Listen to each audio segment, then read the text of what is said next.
पहले आदमी अपने काम से दौड़ लगाता था। बेकार का बेला आदमी किसको कहते थे अपन? जो बेकार का कहे पागल है तो वैसे ही दौड़ता रहता है, इसका कोई उद्देश्य थोड़ी है। आज का आदमी बेउद्देश्य दौड़ता है। हंसी पहले हम चौबारों पर, दुकानों पर, जहाँ भी लोग मिलते थे आपस में दिल की बात कह लेते थे, दिल खुल जाते थे, हंसी मजाक कर लेते थे, कम कमाते थे लेकिन सुकून की जिंदगी थी। आज नोटों के बंडल ज़्यादा जोड़ लिए हैं लेकिन दिल अशांत हो गए हैं। और जब तक मन अशांत है तब तक आपकी कोई चीज़ें आपको सुविधा नहीं दे सकती हैं। हम परमात्मा के दरबार में क्या कहते हैं कि भगवान आज तक एक तरफ चिंतामणि रत्न है और एक तरफ खली का टुकड़ा है। अब आपके अंदर ये सोचना है कि खली के टुकड़े को लेते हो या चिंतामणि रत्न को लेते हो।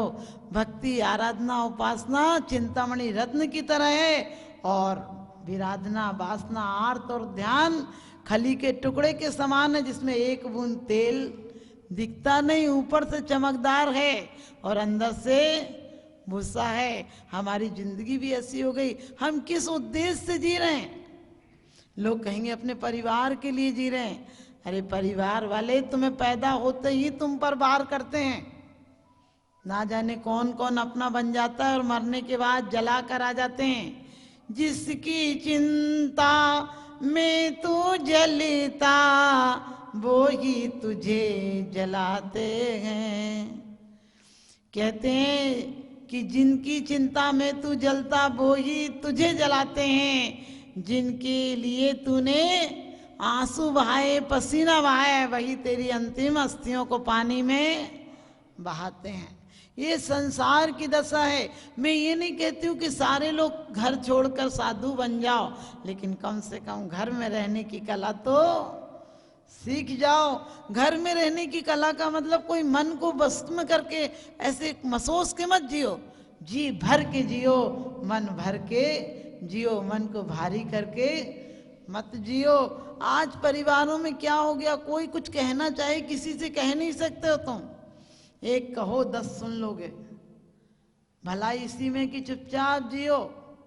लेकिन वो जीना बीमारियों का कारण है, क्योंकि हमारा उपयोग एक ही तरफ रहेगा।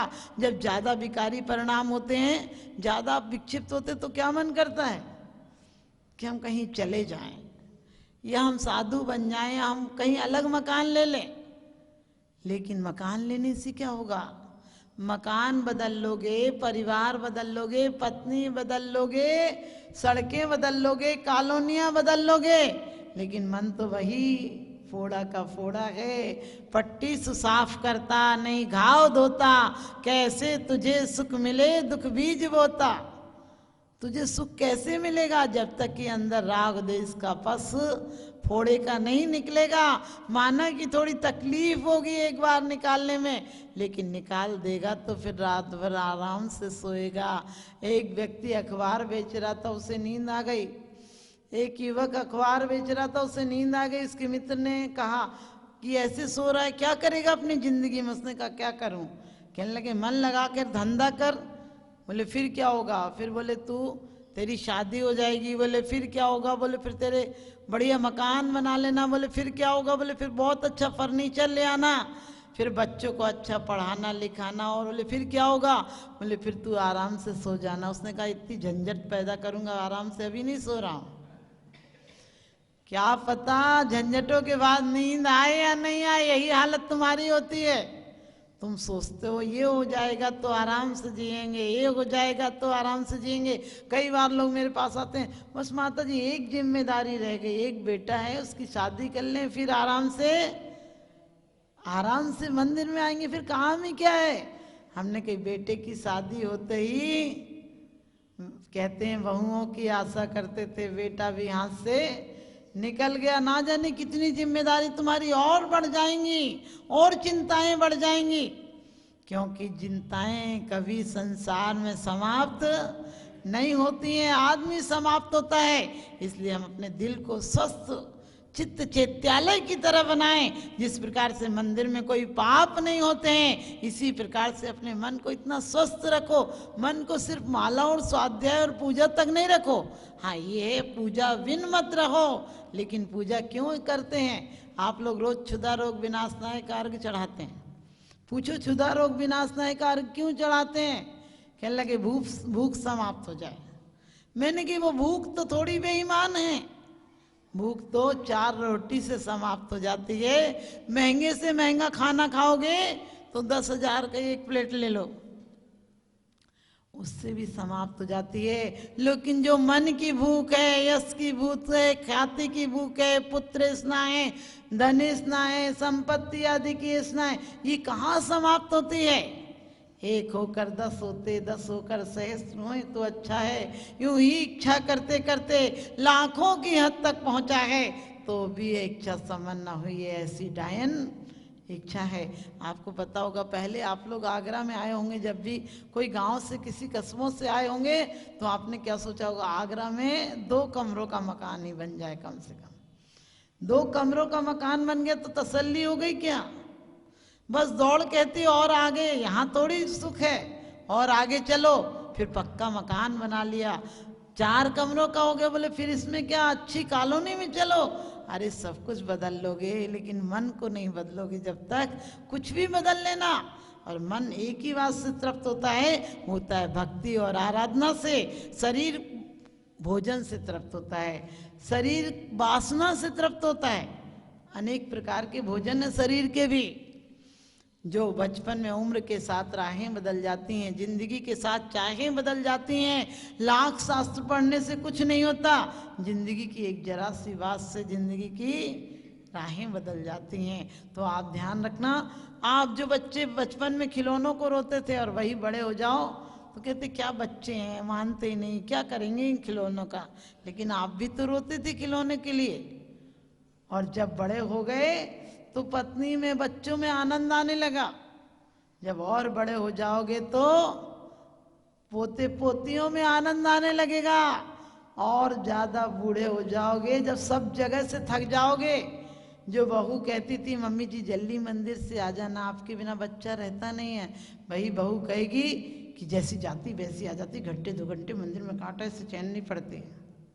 अरे कहे या नहीं कहे, मन में तो सोचती है।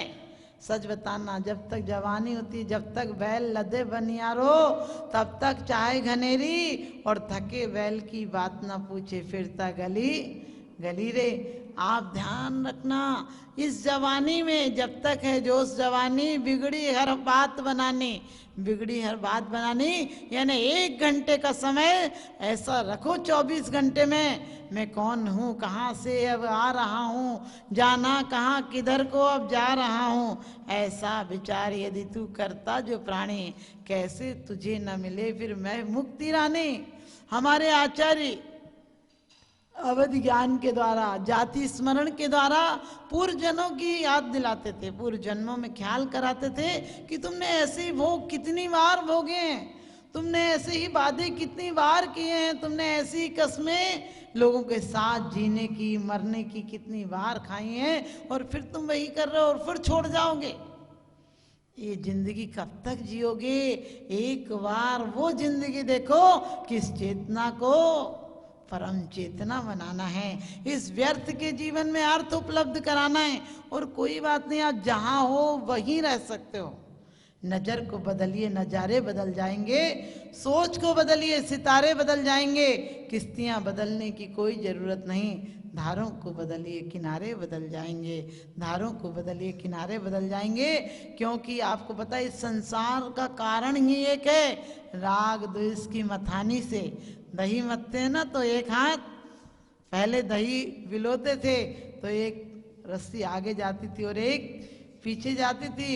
ऐसे कभी हम राग के पहलू पर रहते हैं, कभी द्वेष के पहलू पर रहते हैं। किसी से राग रहता है तो किसी से द्वेष रहता है। यदि राम को सीता से राग था इसलिए वन वन ढूंढते फिरे, लेकिन रावण को क्या द्वेष था? रावण को भी राग ही था, वो भी सीता को पाना ही तो चाहता था।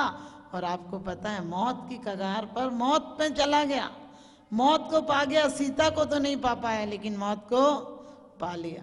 मंदोदरी ने रावण के कहे अनुसार सीता को समझाया था कि जिसकी एक निगाह को दुनिया की स्त्रियां अपनी जान कुर्बान करने पर तारू रहती हैं और वो तुझे चाहता है, तुझसे क्यों नहीं चाहती है? तू उसकी पटरानी क्यों नहीं होना चाहती है? वो तुझे पटरानी बना देगा।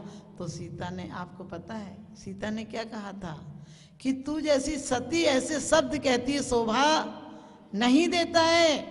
यदि तुझे कोई पटरानी बना ले तो तू बन जाएगी क्या? अरे सती का दिल है, जीते जी किसी का नहीं हो सकता है, और मैं अभी तक तो अपने प्राण टिकाए हूं। रावण ने उसे बहुत बार प्रलोभन दिए, बहुत बार प्रताड़नाएं दी, बहुत बार डराया, और जब आखिरी में बहुरूपणी विद्या सिद्ध हो गई तो रावण कहता है कि आज तू अपने राम को मरा हुआ देखना, शाम तक सुन लेगी कि रावण मर गए। तो सीता जी क्या कहती है कि अभी तक तो मैं राम की आशा में प्राण टिकाई थी।